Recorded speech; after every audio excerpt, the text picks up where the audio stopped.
Thank you all for coming today. We have I think, a really dynamic, informational um, team of speakers here today, and so I'm really looking forward to that. I hope you can all see my screen. We can. Great. Okay, I've already told you who I am. Again, Jan Karazim. I've been with Win a little over a year now. I've met most of you before, but not unusual for the Health Careers Alliance. There are some new members coming in, which I'm thrilled about.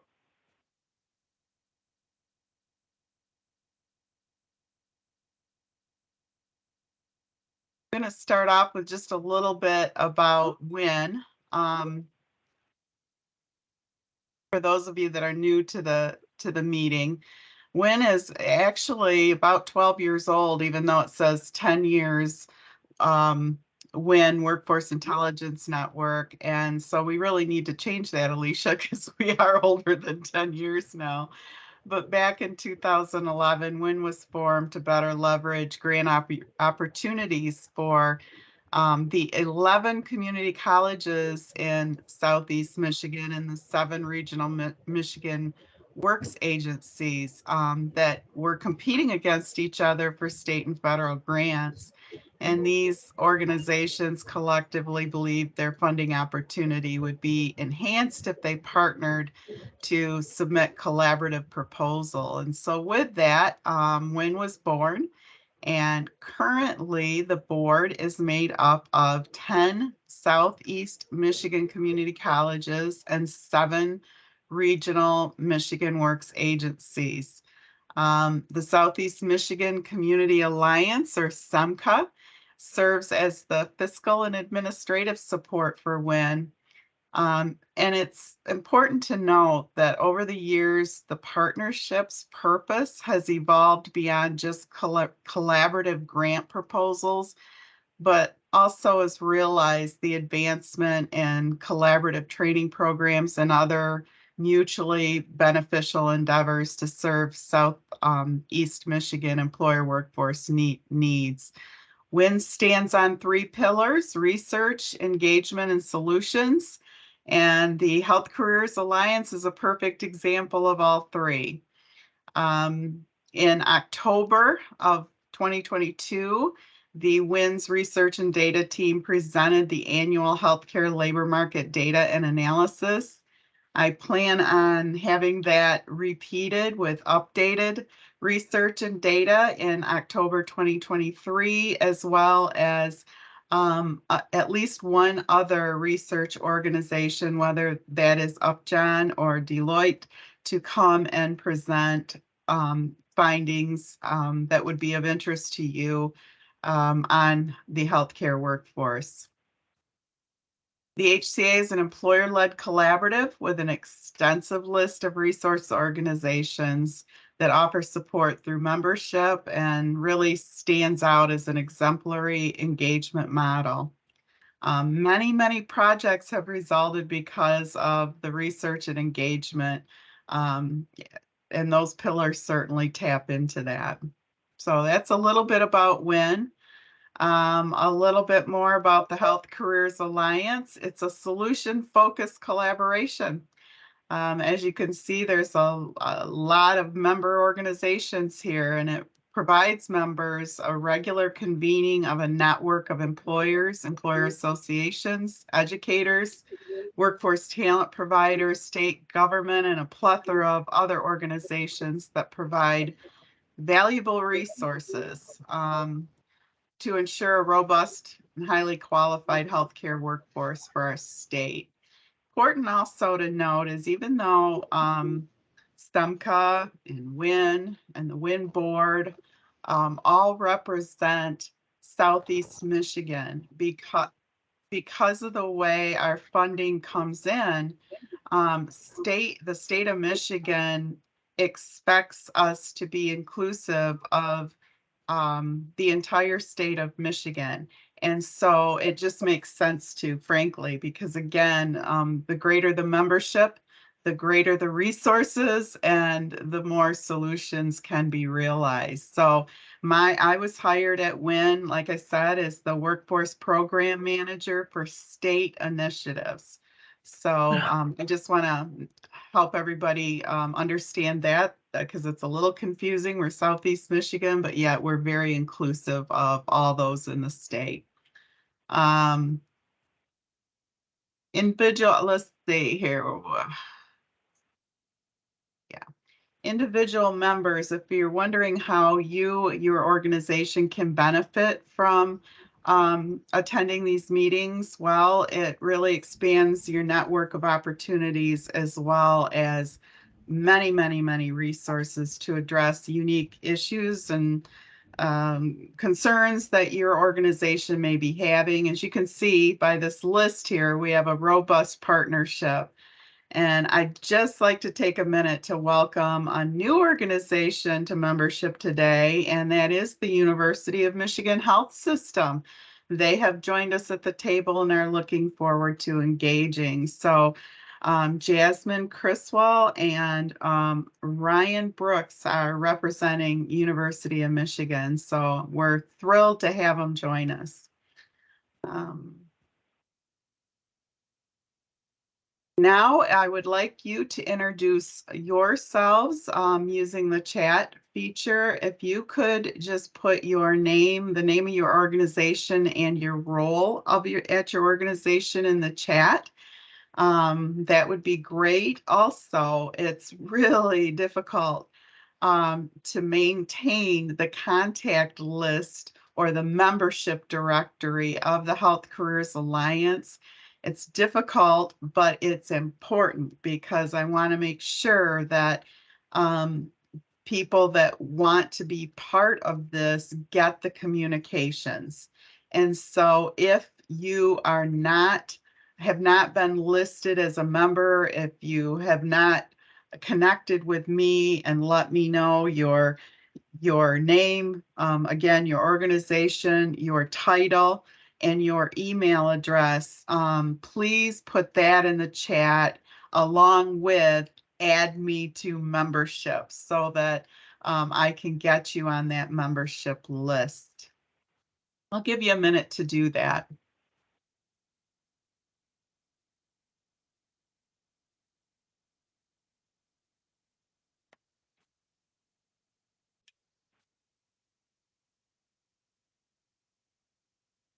And Jan, I just want to mention as people are coming in, I have muted everyone. So once again, that doesn't mean you can't talk. Just make sure you unmute yourself. Thank you.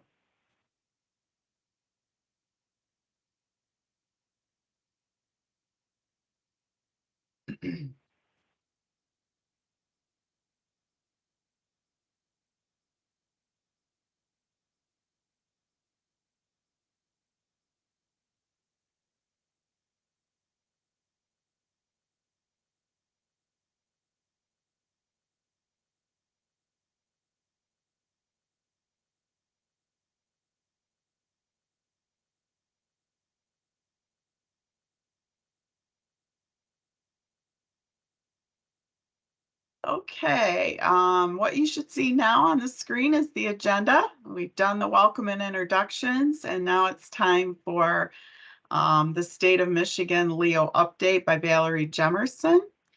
And then I will give you some brief Health Careers Alliance updates. And then we have some featured speakers I'm really excited about. We have Tam-Marie Arsulowicz and Lorena Aguajo Marquez. I hope I said that close to right, who are going to be talking about anesthesia technologists. After Tam-Marie and Lorena, we have Jillian Gainsley and Ed Moore from Detroit Public Television about a new channel they're launching, and I think it's called the Career Center channel, but forgive me if I have misunderstood that. But they will correct you and they will explain all about this new channel and how you can be involved in that. And then we'll have just open discussions and questions after that. So we're going to get started. Update from Valerie Jemerson. Again, she is a critical team member of this collaborative. She is the talent liaison for the healthcare um, sector, I should say, strategy liaison for the healthcare sector for the state of Michigan. And so she is a key member of this group, and Valerie and I talk often. We had an extensive meeting on Friday, but just before this meeting, she shared with me that she was not going to be able to attend today. However, she did want me to make sure that I invite you all to the My Reach Council meeting, which is July 13th, 2023. So next month, it's on a Thursday at 2 o'clock. The My Reach Council is made up of many healthcare and education and state government leaders, as well as many employers and employer organizations. They meet, I think it's quarterly. And they have asked us to, when I say us, I mean the Health Careers Alliance, to present on a specific project that we're working on. And mainly, they would like us to talk about how these projects come to be, how through this Health Careers Alliance collaborative, how we identify concerns and then go about the process of finding solutions in a collaborative way. So myself, along with Dr. Amy Lee from the Michigan Workforce Training and Education Collaborative, EPIC Consortium, and several employers have been asked to co-present. And so we'll be doing that. And again, it's all about the Health Careers Alliance. And so we want to make sure that you all are invited to be part of that as well. So next is my updates, and here they are. I just want to share that we've engaged state leadership and employer associations to move up some of the apprenticeship programs along that I've talked about. There are apprenticeship programs in the works for pre-licensure RN, associate degree surgical technologist, and interventional or invasive cardiovascular technologist, anesthesia technologist, and there's some others as well. So we've, like I said, engaged state leadership and employer associations. There was a meeting of the State Apprenticeship Advisory Committee last week to help with that. So more to come on moving these programs forward. This group has also been very concerned about career awareness, and that is part of the reason for Detroit Public Television being here. And I also wanted to report that I've had a very good meeting with Wayne State about the immersion, K-12 immersion program that the state of Michigan would like to see us bring to fruition in Southeast Michigan. And I have another meeting on the books to meet with them again. But when I get to a certain point with Wayne State, I'm going to create a committee from this group to really drive this forward. I also want to report that I attended the first meeting of the Metropolitan Affairs Coalition Healthcare Task Force on May 11th. This is a large group that was pulled together about concerns in Southeast Michigan for healthcare. And those concerns are broad, focused a lot on healthcare disparity and healthcare outcomes. So again, I'll be serving on that committee and reporting back to this group. Health Career Alliance meetings. Like I already mentioned, the October will be a data meeting. I hopefully will have that meeting designated each and every year to um, be where we look at data and analyze data, and again, bring in speakers and organizations to facilitate that. But I would like to also hear from any of you members about other kinds of information you'd like to hear about, or if there is something you yourself would like to present on behalf of your organization.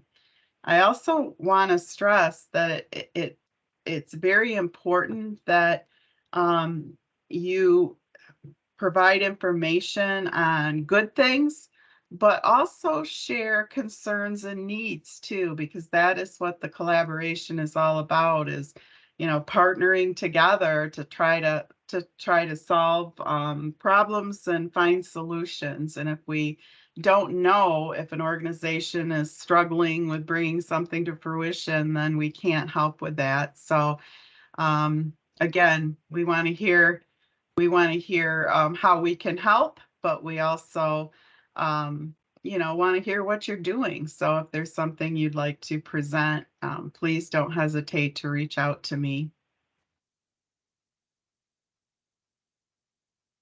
Okay, we are going to go right into our first presentation. This is one of those examples where, the anesthesia practice consultants, which is the employer that came to the table, they are actually located in Grand Rapids, but they provide anesthesia services for hospitals and I assume medical practices, but Tam-Marie will tell you more about that.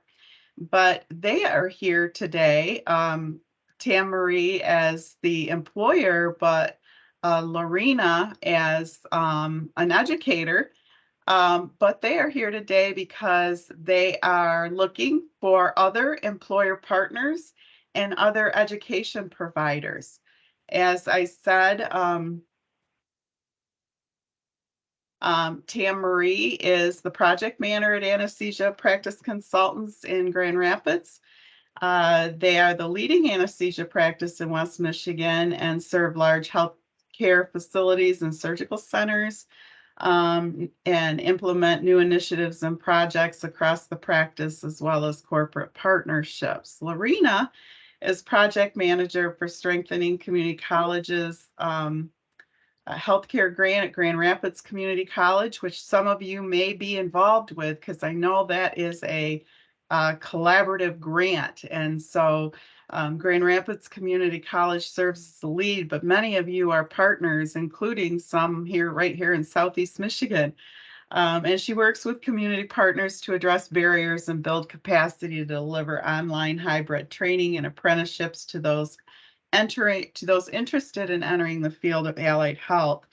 And again, Grand Rapids Community College is here with anesthesia practice consultants, and they'll explain all this. But Grand Rapids Community College is working as the host to develop a collaborative training program in anesthesia technology that will be offered through the EPIC Consortium and available to any community college to enroll apprentices into. So I'm going to turn it over to Tam-Marie and Lorena so that they can tell us all about their the anesthesia practice consultants and how the training program is coming along.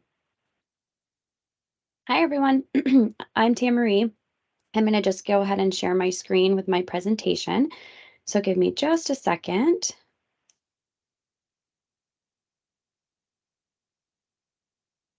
All right. And then let me know as soon as you guys can see my screen. We can see it. Awesome. Wonderful. Well, thank you so much, Dan, for your introduction. So before we get into talking about the anesthesia tech program itself, I wanted to give a better overview of who Anesthesia Practice Consultants is, just so you guys can understand our relationship in the community, both in West Michigan and over on the east side. So Anesthesia Practice Consultants was born several years ago through a merger of two different leading healthcare practices or anesthesia practices in West Michigan. You may know us under several different names. So our main corp name is Anesthesia Practice Consultants, but we do have several other branches. We have West Michigan Anesthesia, Anesthesia Medical Consultants, and then also our Mobile Anesthesia Group. And all three of those are located in Grand Rapids, and that makes up our parent company of Anesthesia Practice Consultants. So the West Michigan branch, West Michigan Anesthesia Branch, WMA, we provide anesthesia and sedation services to Corewell Health facilities, mainly their West Michigan facilities, and then potentially in the future others. We also have our medical consultants providing services, sedation services to our University of Michigan Health West, and then many of our other ambulatory surgery centers throughout the region. So Grand Valley Surgical Center, we have different smaller offices that provide services as well. And then we have our mobile group. So our mobile group is actually office-based anesthesia services. So we go into dental offices or OBGYN offices and provide anesthesia services for procedures that are better suited, maybe outpatient, and that helps save costs for the patient as well as the physician office. And so we primarily also in dental practices focus on physicians or offices that have physicians that are not sedation privileged. And so we're able to go in and provide sedation services for their patients that maybe have special needs or are not able to tolerate their dental procedure. So we're able to bring that to the community as well, which is fantastic. So overall, we're comprised of over 200 anesthesiologists, certified nurse anesthetists, and certified anesthesiologist assistants. And we perform a little bit over 150 anesthetic cases annually. But we are experiencing a gap, and that's where the anesthesia technology program comes in. So right now in Michigan, we have a large gap of anesthesia technologists.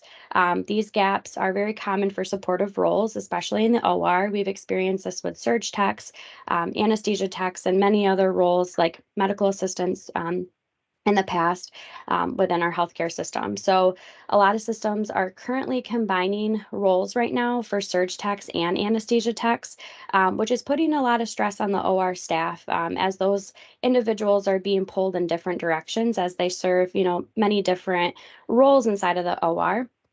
And these techs are also that are currently employed in the hospital have been on the job trained, which isn't a bad thing, but there is a better certification pathway for these techs to make sure that they are meeting all of the national standards. There is a national certification exam. However, it is not required nationally at this time, like we have done in the past for other roles like medical assistants as an example. So if you guys could all raise your hands, if we were in person, most of you would probably raise your hand if I asked the question that you really didn't know what an anesthesia technologist was. So I'm going to go a little bit deeper into what an anesthesia tech does and how important they are in our healthcare facilities. So an anesthesia tech role includes an assistant, many different things. So they're assisting in many procedures, whether that be inside of the healthcare hospital setting, or it could be in an ambulatory surgery center as well. They are maintaining and setting up equipment. They're making sure that we have all of our necessary supplies, and all while playing a very critical role in the patient's care. We need to also make sure that we have the correct supplies in the room, and so they manage all of the necessary things and anticipate the needs of our anesthesia staff. So when they walk into a room, they know that it's appropriately set up and all of the correct equipment has been checked and maintained, and that all of the supplies that they may need, especially in an emergency situation, are in the room. So our anesthesia techs typically are supporting our anesthesiologists, again, our certified nurse anesthetists, and then our anesthesiologist assistants. So those are the main core team that they're supporting, as well as all the other OR support staff as well. They're just part of the care team that are in the OR setting. You can see anesthesia You'll see anesthesia techs working in different environments, as I mentioned, hospital operating rooms. You could see them in interventional and diagnostic radiology, assisting the anesthesiologist while they are on the labor and delivery unit or in the intensive care units. Emergency rooms. Sometimes our anesthesia techs will need to go up to the emergency room if a trauma is coming in and our anesthesiologist is in another case. They can go and prep the patient to make sure that by the time the anesthesiologist arrives, the patient is ready to go down to the OR. We also see them in our outpatient procedure suites as well as our ambulatory surgery centers. So I'm going to get a little bit into why these roles are so important. Obviously, there's lots of different supportive roles that you'll find in healthcare, and sometimes it's hard to identify why each one of them, what important pieces that they bring to the table. So our anesthesia techs are extremely vital care team members for anesthesiologists.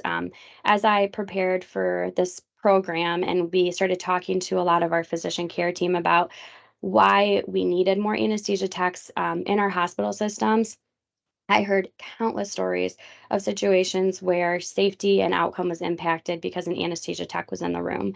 Many of my anesthesiologists actually remembered the techs that were with them during their residency or fellowship by name, and that speaks volumes because it's a very stressful time for them. And the fact that they remembered those individuals by name and that they made a large impact on them, speaks a lot. So.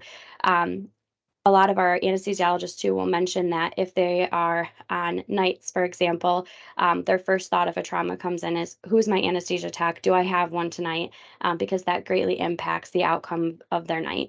Um, We've heard countless stories of situations where the patient, there was a story that I was told where a patient was actually not doing very well in a case. They couldn't quite figure out why the patient was beginning to crash. Their O2 just wasn't what they needed it to be. And it turned out that the CO2 output on one of our anesthesia machines was not working properly, and the person that identified that was actually an anesthesia tech. No one else in the room was able to identify that because they're not used to maintaining those machines. And so the tech was able to help in that situation and get the patient back to where they needed to be. So they obviously directly impact patient safety and surgical outcomes. Again, mentioning traumas. If a trauma is coming in, the tech is able to get that patient prepared for sedation faster than what we could if you were not an anesthesia tech, if they were not properly trained and knowing um, all of the situations that need to be put in place to make sure the patient's ready to go to the OR. They're also the bridge of care between our nurse and physician team, which automatically has cost savings tied to it. One situation that I typically will bring up is you think of the anesthesiologist as a chef, right? If we use a restaurant analogy for a second, for those that aren't used to seeing the staff in the OR, if your anesthesiologist is the chef and they're trying to do everything, make the food, and then now they have to serve, using that restaurant analogy, serve their customers, it's really not going to go well for them. They can't be the chef and the waitress or the waiter. And so our anesthesia tech is really the third hand to our anesthesiologist or our other mid-level care team. If they need something in an emergency situation, if there isn't a tech in the room, they're having to pull on our other nursing staff, our surge techs, who may already be scrubbed into the case, who are trying to care for the patient in a different way. A lot of times, if a supply is not located in the room during that emergency that may arise, they'll have to exit the room to go and get the supply, which is never a good situation. And if you're not properly trained in the anesthesia tech role, you could be searching for that equipment or supply, and that is automatically taking away from critical time that's needed to care for the patient. And so it does interfere a lot with outcomes in those situations, although we try to avoid those. Um, so anesthesia techs, typically the average compensation for a tech is anywhere from 67,000 annually to somewhat lower than that as well. This is a national comparison. You'll see differences from state to state. Different states recognize the certification differently than what we may hear in Michigan. Some states require it, even though it's not a national requirement. Some states do pay their anesthesia techs a little bit higher income if they are certified because they know that they have that training and that background. So now I'm going to transition over to Lorena, and she is going to talk about our partnership with GRCC and the consortium and kind of how we all came together to help Hi, this I help have this an issue. appointment tomorrow with Tori, and I was wondering if I could move my appointment to today. Hey everyone, can you hear me? Oh, yeah, Can Lorena, we can hear you. we I Oh, think. sorry. mute, please? So, Can yeah. everybody mute? Okay, thank you. So There. when thank you everyone. So when APC approached us with the Anesthesia Tech program, we actually contacted Wayne County Community College because they're the only um, um, community college here that also has a program. And we asked if they wanted to partner up with us, and they told us at the moment that they were not able to. So GRCC moved forward and became part of this programming. And we partner also with Epic Consortium and with Michigan Works to launch this. So we're gonna launch this program in the fall, and it will be the first Anesthesia Tech associates, and it will also have an apprenticeship program, and that apprenticeship program will be the first in the U.S., and our program will be the second accredited program in Michigan. So why the EPIC Consortium? One of the reasons we partner up with the EPIC Consortium is it's a business model, right? They use.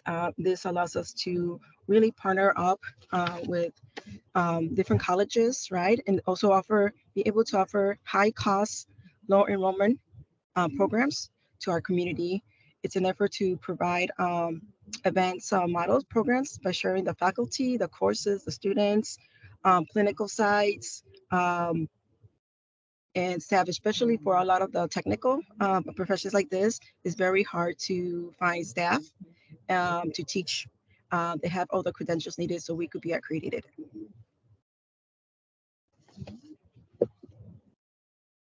So how does this work? Host college for each program.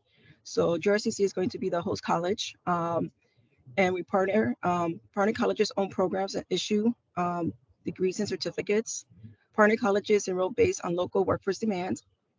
All students complete the theory in online learning community.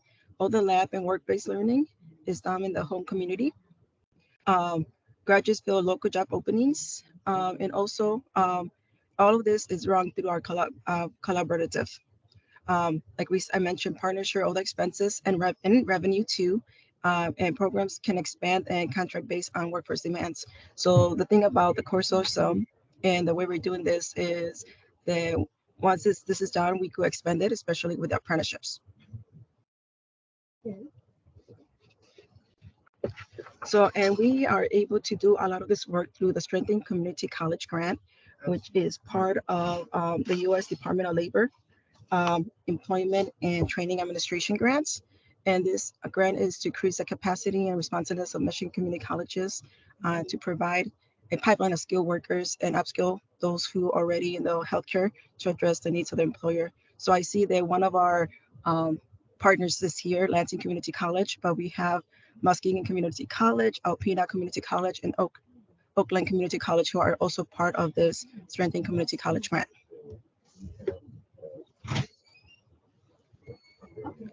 So, like I said, I mentioned GRCC is going to be the host college. This Anesthesia Tech program is going to be a 2-year program. So when students graduate, they will earn an associates in applied arts and science in Anesthesia Tech.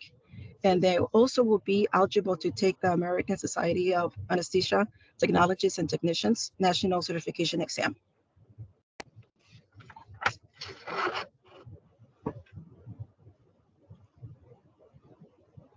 Next. So the Anesthesia Tech curriculum is going to be a 5-semester program. It will start in the fall of 2023 and it will end in the spring, winter of 2025. It will have 3 clinical courses, and the general education courses are going to be mixed with program courses. And this will also allow our, once we get approval for the apprenticeship, for the apprentices learning to continue learning about anesthesia technology. And statewide share learning management systems to ensure up-to-date and consistent content is delivered.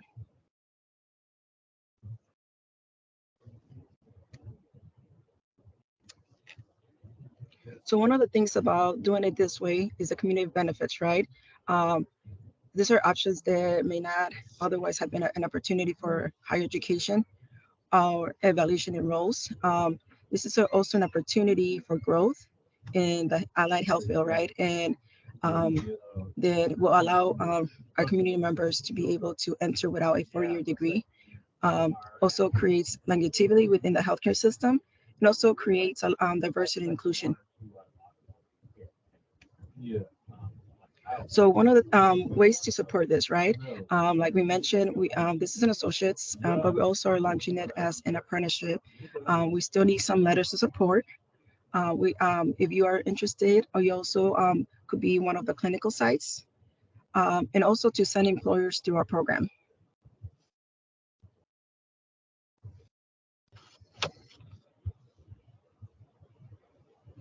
Perfect. Thank you, Lorena. So that concludes the end of our PowerPoint. If you want additional information about the program or how you can participate with us, our contact information is listed here. Jan plans to send our PowerPoint as a follow-up to this meeting, as well as other information of how to get a hold of us. So if anyone has questions at the end, I'm sure we'll have time to answer those. Otherwise, feel free to reach out to us, as we'd love to continue to grow the partnerships and strengthen our community by adding these positions to our healthcare workforce. Thank you very much, Tamara and Lorena. I appreciate your presentation. I do have a clarification question, though, because in talking with you, Tamara, in the last couple of months, I've learned a lot about the anesthesia services profession. And so I'm familiar. I'm an old X-ray tech who spent many hours in the operating room. So I know what an anesthesiologist does, the physician. I know what a nurse anesthetist does, and now I'm learning what an anesthesia technologist does. But you slipped one in there that I wanted clarification for. What Sure. is the difference between a nurse anesthetist and a certified anesthesiologist assistant? Great question. Great question. So a lot of people ask that question as they think like, well, could a tech be very similar to an assistant? So the way that we break it down is very similar to how you would see it in like a primary care setting. So your anesthesiologist is your physician.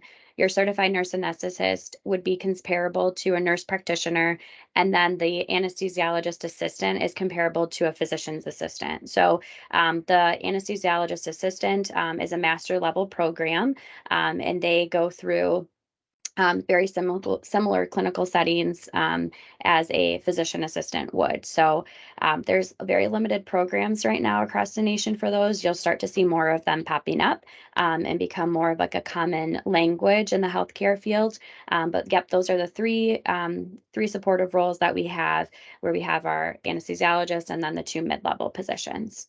So great question. All right.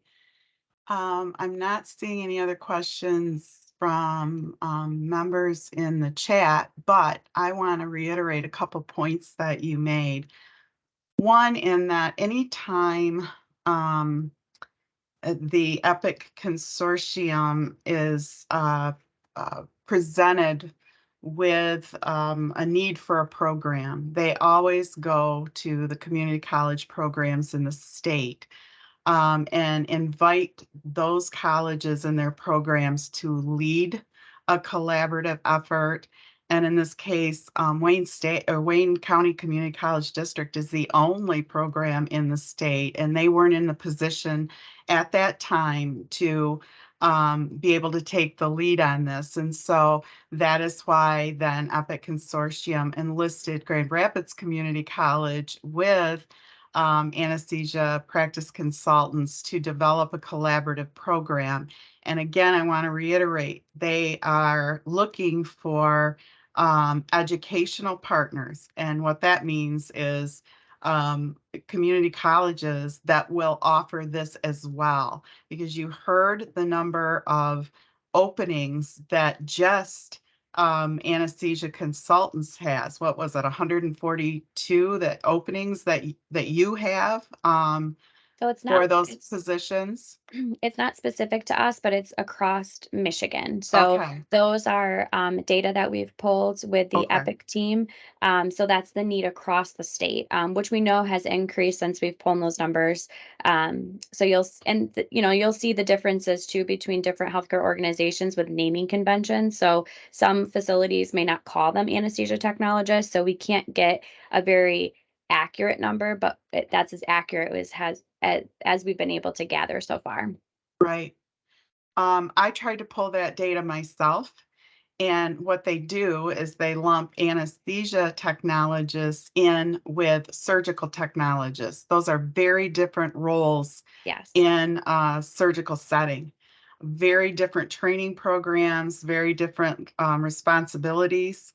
But the way that the data comes across, they lump them all in together. And so the only way to try to figure out how many anesthesia techs are actually needed and how many surgical techs are actually needed is to pick through every single posting and pull out what the roles and responsibilities are for that particular job to know if it's a surge tech they're looking for or an anesthesia tech that they're looking for.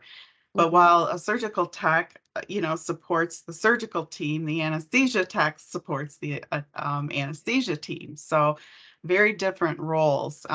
Sometimes they're cross-trained, but that is not the ideal, because another point that I wanted to reiterate that Tamara made, and all of you on the call that have been involved in direct patient care probably have very similar stories of the technologist or technician that has had adequate training being able to troubleshoot in an urgent situation. And so again, having been, still am, a radiographer and a mammographer, I can attest to the importance of the right level of training and certifications to make sure the entire healthcare team is highly skilled and knowledgeable for their particular role. She gave an example of a surgical team where a patient was, as she put it, crashing, and people thought it was the patient. Instead, it was the machine crashing, but no one within that team knew enough about the machine except for the anesthesia tech to identify that it was the machine crashing that was causing the concern for the patient. And, I witnessed a similar situation in a mammography suite many years ago. I was a supervisor, and a lady came in for a needle localization before she was going to surgery for her breast biopsy. And she had a suspicious mammogram with calcifications in it. And she came in and they were going to localize those calcifications with a needle. They took an image and the calcifications were gone. So the surgeon and the radiologist consulted and decided that those calcifications must have been a cyst that burst, nothing to worry about. Send the lady home, have her come back next year for her annual mammogram.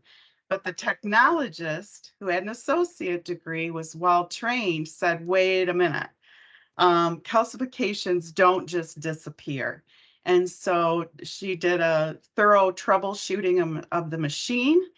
And right then and there, right as the surgeon was talking to the patient about nothing to worry about, your surgery's canceled today, she did a troubleshooting the machine and found the problem, redid the image, and sure enough, they were there. And she immediately called the radiologist and surgeon to get that surgery back on. Had that technologist not been adequately trained, the lady would have gone on thinking nothing was wrong, come back a year later for her mammogram, only to find that she had more advanced breast cancer. So I can't reiterate enough the importance of these programs and adequately training the technologist staff that do these jobs. So she talked about letters of support, just like the meeting that we had in April with the invasive interventional cardiovascular technologist. We need to get this occupation approved by the USDOL as an apprenticeable occupation. And to do that, we need letters of support. So after this meeting, I will send the template for that letter of support. And all you will need to do is put it on your letterhead, sign it, and I'll make sure that you have Tam Marie's email address. You can send them right to her in support of recognizing anesthesia technologists as a USDOL apprenticeable occupation, so that employers can build their workforce through a registered apprenticeship program. So anybody else have thought of any questions? Janice, can I add something else to that? You sure can. So just to follow up for that, we are working with West Michigan Works, and they're going to be the standards holders for the apprenticeship. So that's why those letters are so important.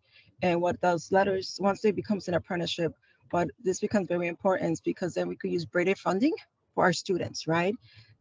Students are applying for financial aid, but then there's different funding in Michigan that we could tap in federally so we could reduce the cost of this program for students.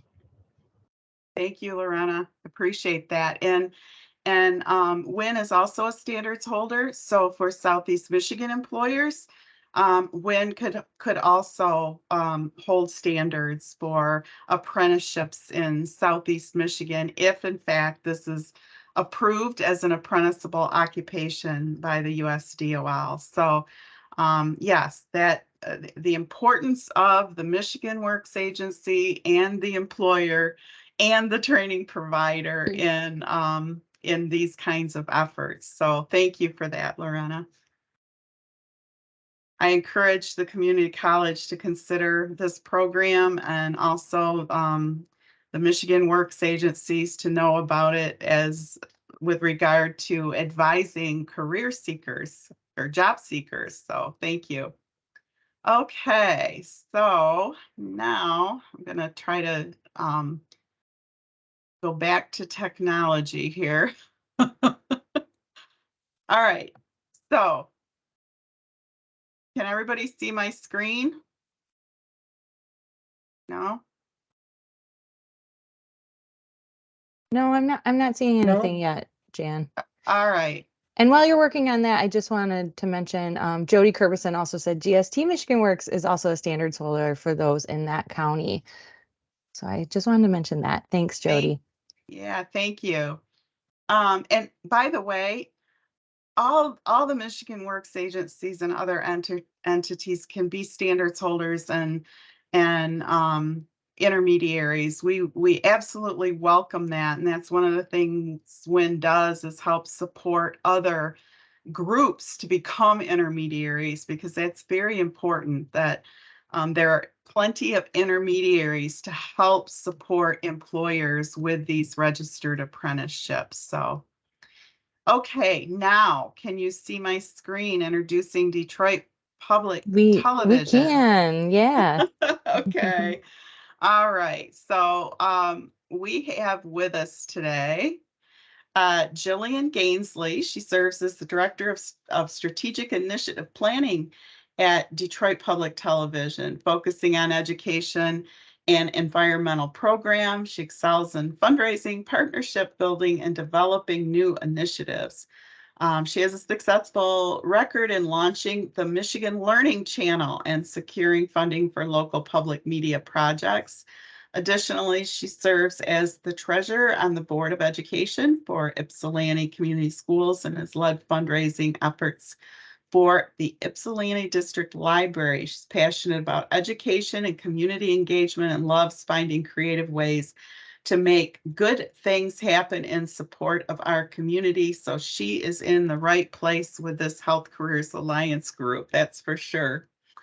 Ed Moore is the Vice President of Content at Detroit Public Television, winner of the Alfred I. DuPont Columbia University Award, numerous Emmys and other awards. Ed began his career in documentary filmmaking after graduating from the University of Michigan with a Master's of Arts degree. For those who remember cable TV, Moore produced for nearly every network, including the Discovery Channel, Learning Channel, MTV, ABC Sports, and World News Tonight, CBS Sport, PBS NewsHour, and NBC Nightly News. Moore joined Detroit Public Television in 2009, spearheading its journalism and energy and environment initiatives in One Detroit and Great Lakes Now, respectively.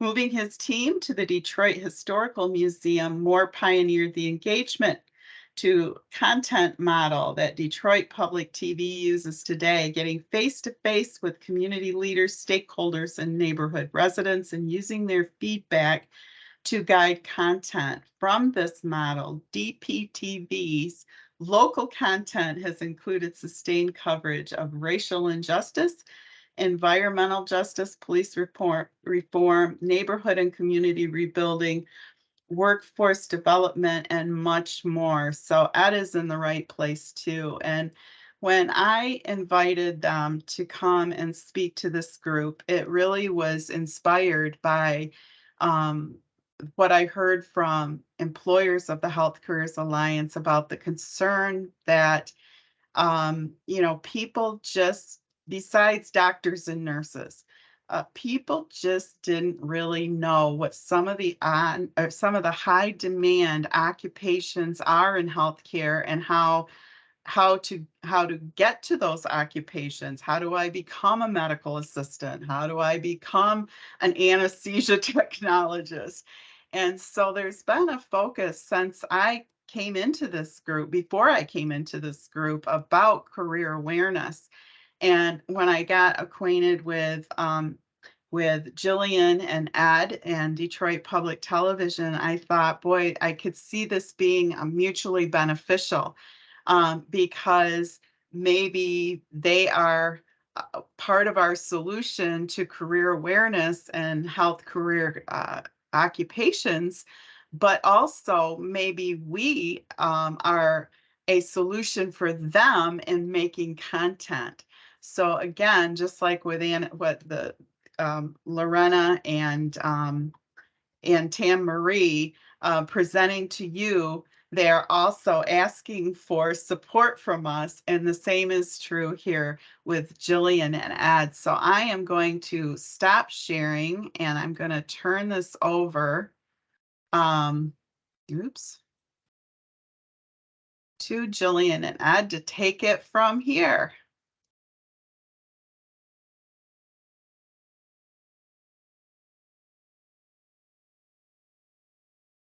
Oh, Jillian, you are muted. It would help if I unmuted myself. Hi, everyone.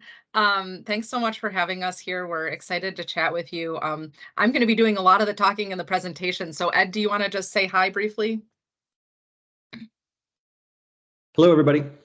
Good to be here. Thanks. Had great. Thanks for the introductions and the bios.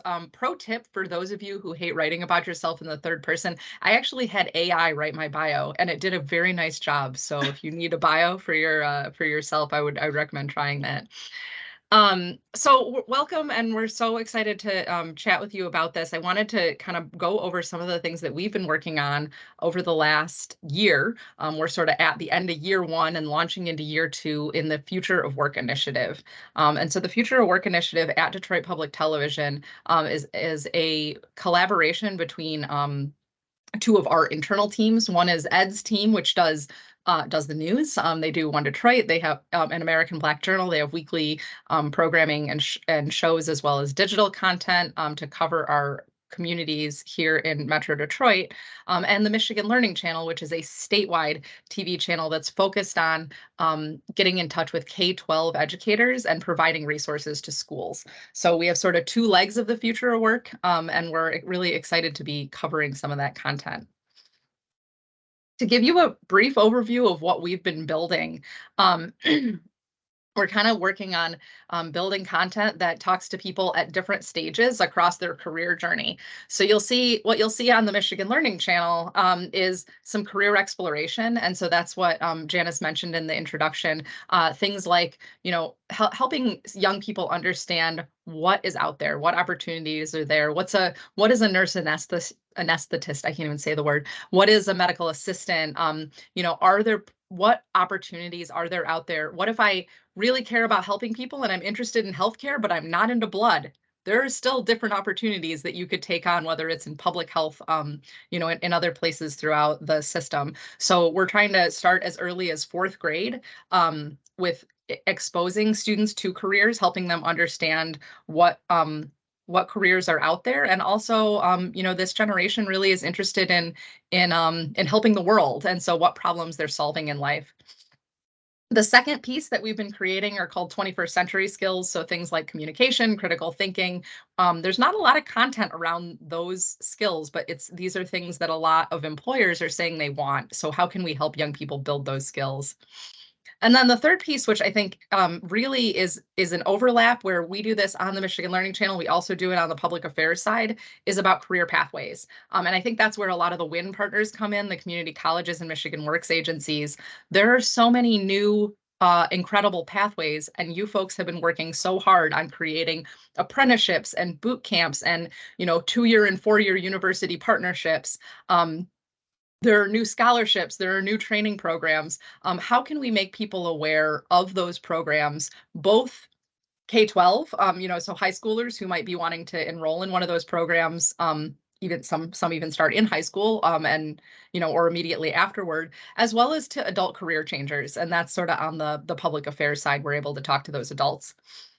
And then finally, Ed's team, fully on their side, we're talking to business leaders about workforce trends, what is changing, what is the need going to be for health careers going forward.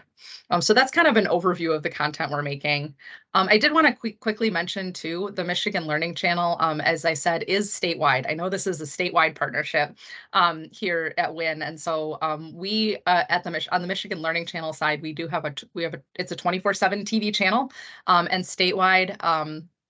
Content, statewide digital content that we've been creating for K-12. So we start with, we have English language arts, we have science, math, there's a lot of sort of health and nutrition, but then we're also have a whole leg of that stool that is about careers and what is your future.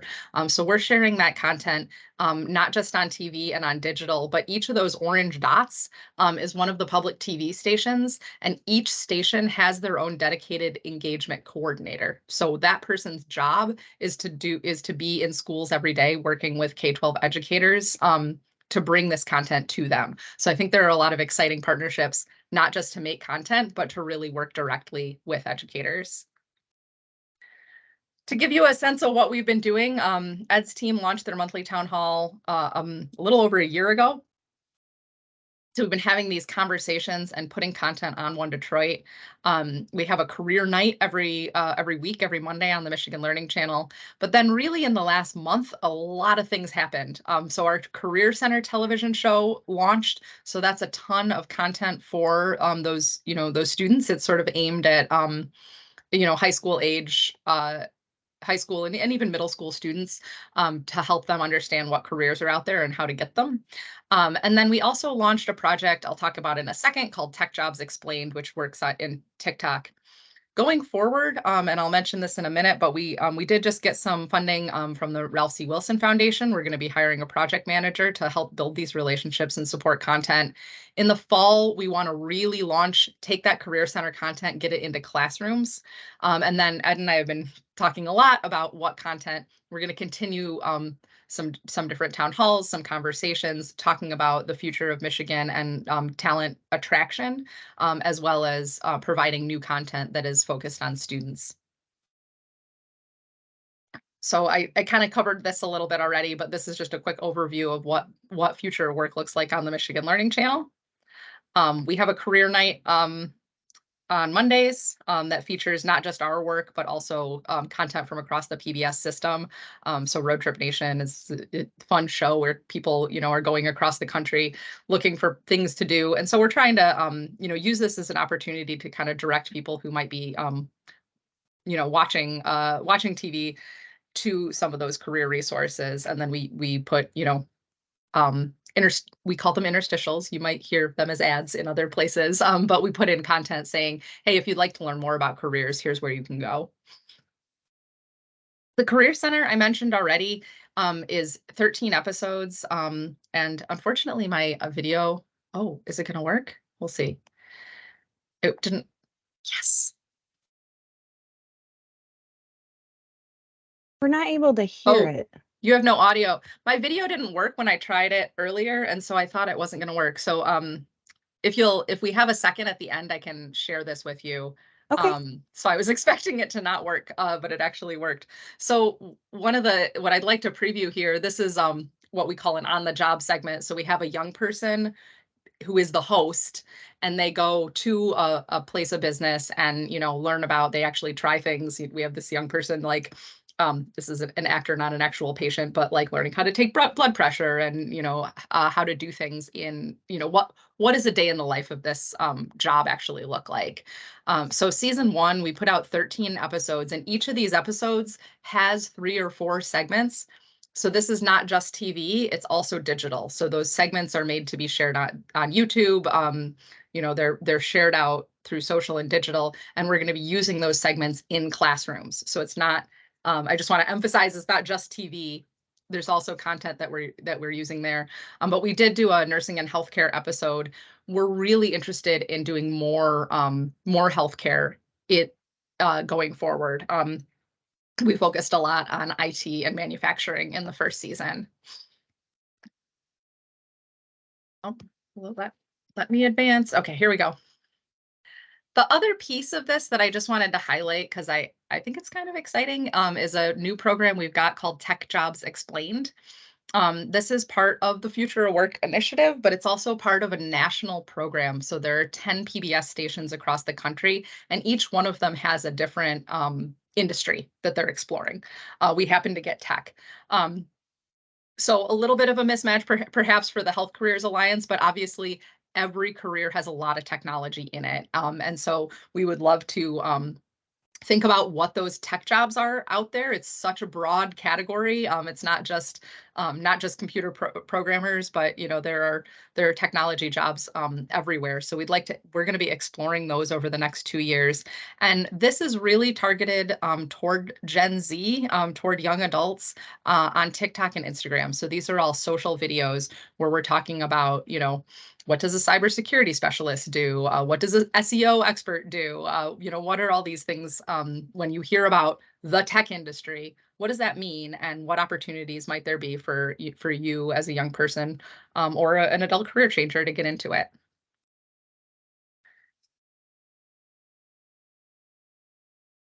And then finally, I'll let Ed talk. Ed, you want to talk a little bit about what you guys have been doing on One Detroit? Yeah, so on One Detroit, as Jillian mentioned, for a little bit over a year now, we've been doing monthly town halls. Those are hosted typically by our Future of Work producer, Will Glover. And they've covered a range of topics from women in the workforce to, we did a generational breakdown of, what boomers are facing, what Gen X, my generation, is where we're at in our career and what's in store for us in the future, and also did the same for millennials and Gen Z, which was an in-person town hall at Marygrove Conservancy, where my teams are housed now. And those were really interesting because we really got to drill down into what is Gen Z thinking? What are their plans? What are their needs? And they were very forthright. The 3 students that we got were very forthright in like kind of explaining that it's like there's just not enough information for them out there. There is information, it's just it's not getting connected to them, and they want like an in-person experience to have that connected. So So we've had some really profound conversations.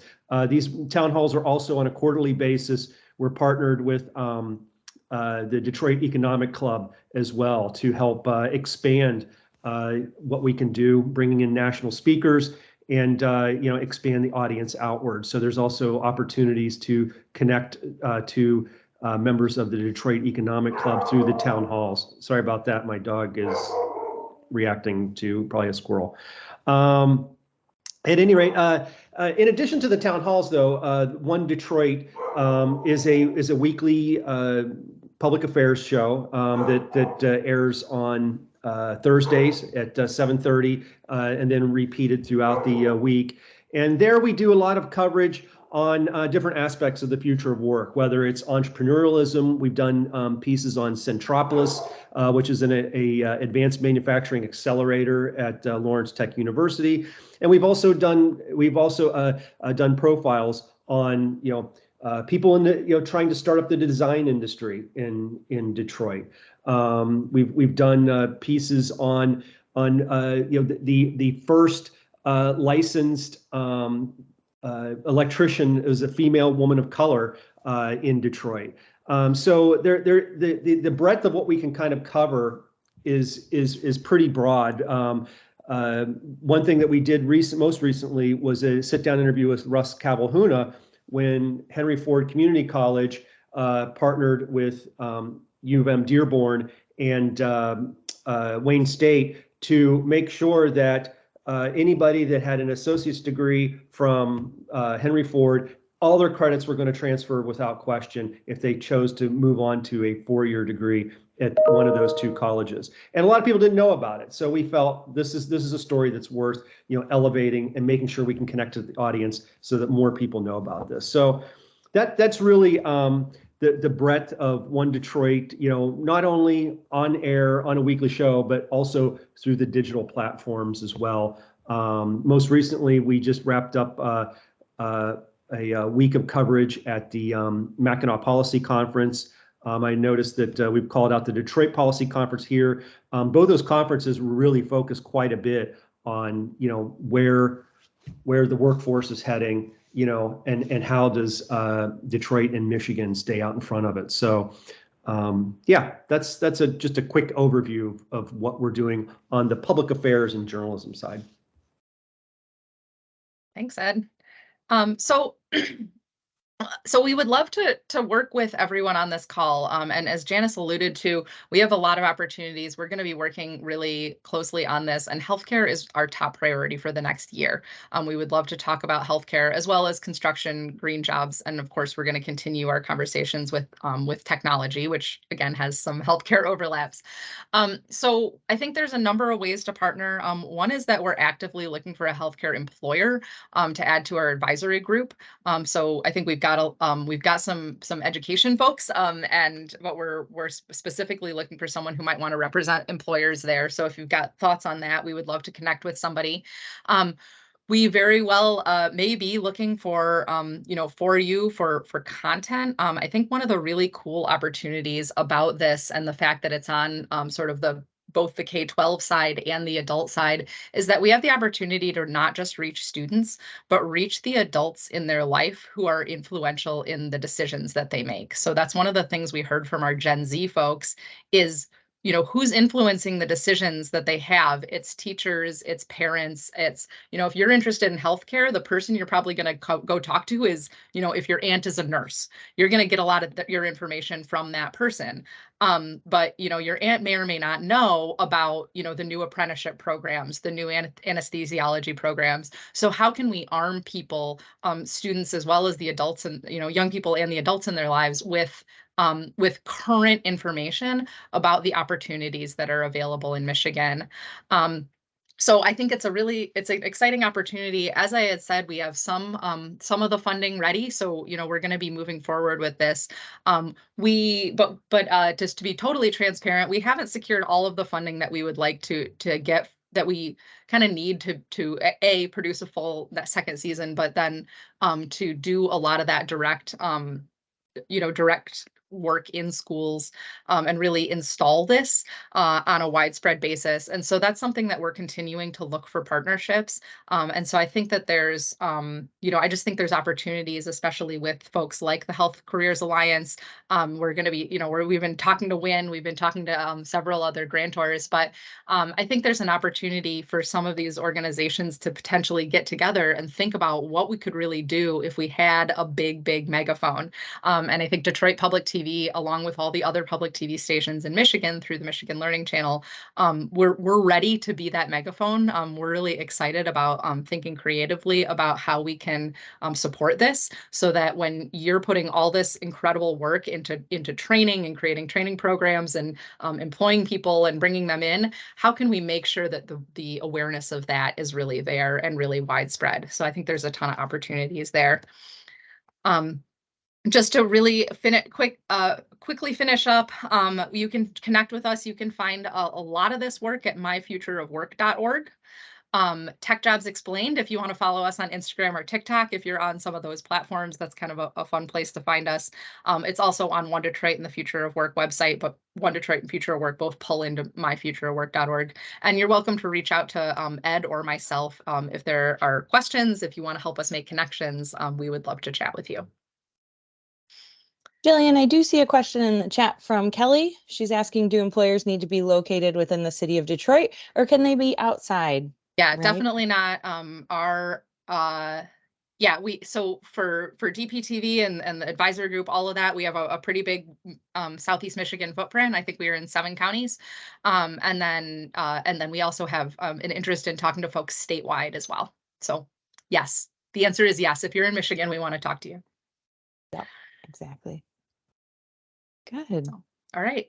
So thank you very much. And I had the pleasure of attending the town hall at the Marygrove Conservatory, where they had 3 young women, very, very impressive young women, mature beyond their years for sure, with all of them with unique stories. A couple 2 of them that really stood out to me was the young lady who is a senior in high school, probably graduated by now, but how she was inspired into the field of engineering because of her experience with, I think it was First Robotics. It was the robotics team activity. And again, that aligns with what we're trying to do with this immersion program for K-12. Would be different, but similar to an experience in healthcare. Like robotics is a multi-year experience. So that one really stood out to me. Another one that really stood out to me was a young woman who went away to a university in pre-med. And guess what? She decided it wasn't for her, and she is now at Macomb Community College finishing her welding program and loves it. So again, the more we can get those K-12 people engaged in activity around health careers, the more armed they will be able to be to make logical decisions for what industry they really want to pursue. They might not know what job, but at least narrow it down to which industry would certainly help them a lot. So I wrote down the funding part because, again, what I said at the beginning of the meeting is that this group is a resource for solutions, and I've got some thoughts about some potential funders. And my guess is that there are probably several employers. I know Kelly Elkin being one of them. Hate to call you out, Kelly, but interested in engaging with you. Kelly represents Trinity Health, which is the large system, and Kelly's responsibility, I think, last I talked to her, is over 3 states. Is that correct? Yes, 3 states plus some extra states across the nation too. So yeah, we would love to see if there's any way that we can work with you on that. Great, great. So thank you very much. I encourage all of you to check out what Detroit Public Television does. I think in your presentation, we will send out your presentation, but there is the link to the website so that they can go see for themselves the learning channel and all the different things that you're doing. But I also sent them the invitation to all of our Health Career Alliance meetings so that, again, attend when you can. And we would love to have you as a member of the Health Careers Alliance because I think it's mutually beneficial. So thank you again, Jillian and Ed. Appreciate it very, very much. Thank you. Okay. So, if before I move on to anything else, if anybody has any questions about that or is interested in possibly engaging in a team about career awareness, of which Detroit Public Television is one strategy of a career awareness uh, plan, I guess you could say, please reach out and let me know. Now we're to the point in the meeting, though, where we just open it up to all of you for any questions, discussions, concerns, celebrations. If any of you have something you'd like to share or an announcement or anything like that, now is the time that you have the opportunity to do that. I encourage you to do so.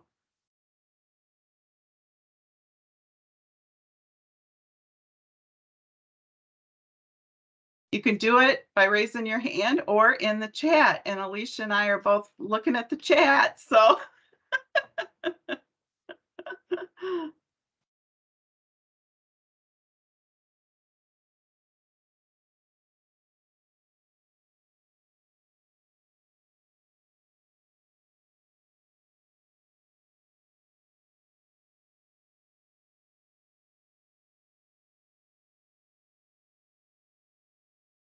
okay. Well, I don't want to keep you longer than necessary. I know everybody is so busy. Our next meeting is August 9th. I've got in mind some speakers, but they're not confirmed. And so again, if there's something you would like to hear about, I will do my best to arrange that.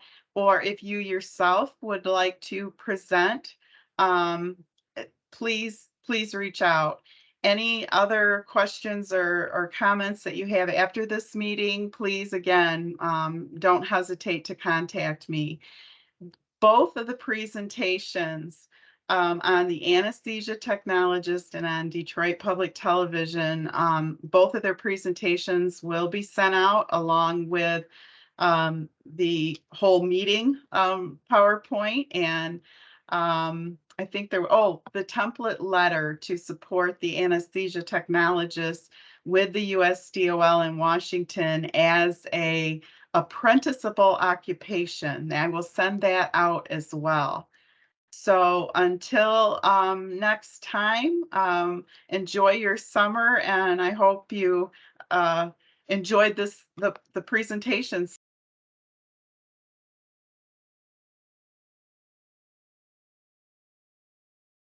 Thank you. Have a good one. You're welcome. you. Thanks, everyone.